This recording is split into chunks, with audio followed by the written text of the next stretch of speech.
trabajo digno y crecimiento económico. María es una ingeniera informática en su primer día de trabajo.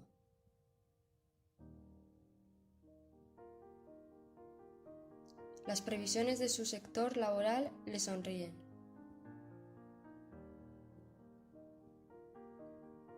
Sectores de la informática como el Big Data y la inteligencia artificial mejorarán la calidad de vida de muchos. Para gente como María, el trabajo no faltará. La creación de puestos en su sector es imparable. Tan solo en España, 23.000 puestos de trabajo de su sector quedaron sin cubrirse. Pero no todos son luces.